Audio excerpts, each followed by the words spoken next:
Right, for sale and for demo today, we have this really cool early 1970s Les Paul Deluxe in beautiful cherry burst finish. It's got a three-piece top, a little bit of flame there on the middle piece if you hold it right in the light.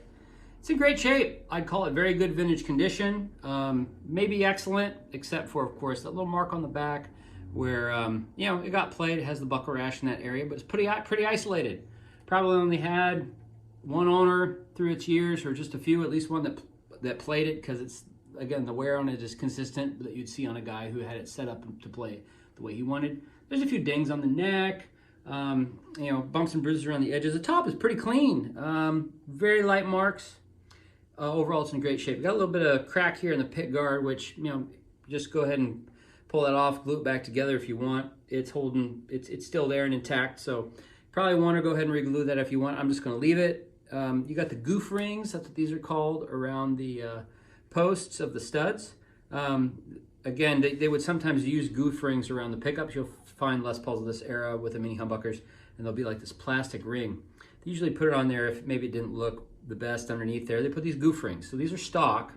I believe on this one, the tailpiece currently on here is a replacement, the tailpiece unit, but the original one is in the bridge, or the original tailpiece itself is in the case. I think these studs are replaced, but those are really easy to find. They're cheap. So I think this says Goto on it, so it's Japanese, or I'm not sure exactly. I'll have to look more carefully, figure it out. But anyway, it's a nice tailpiece. It's very resonant, sounds very good, unplugged, vibrates the way you want it against your body. You can definitely feel it. Pickups sound great. Original bridge is not collapsing, it's straight, so that's all good.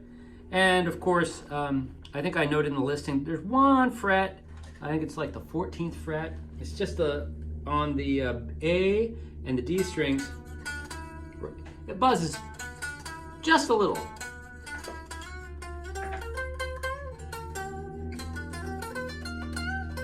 Nothing terrible, but it's there, and as you look down the neck, you can kind of see that the binding kind of shoots up just a little bit there, so maybe that's just the binding and it's really not that big a deal.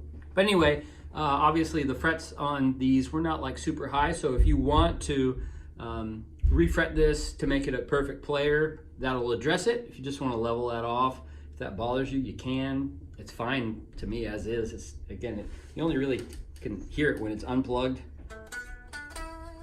When it's plugged in, you don't even notice it. So anyway, it's early 70s. Please check the listing for all the details. Les Paul Deluxe.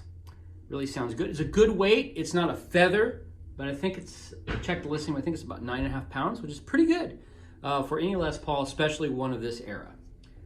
Thanks for checking out the video. Please subscribe to my channel if you like this. Another tip, this video might be linked to this listing in different places. If you buy the guitar directly on my website, and there should be a link to it below, you won't have any added sales tax at checkout. You're on the hook for whatever your sales tax laws, use tax laws in your state say, but I don't charge that at checkout if you're outside Washington State.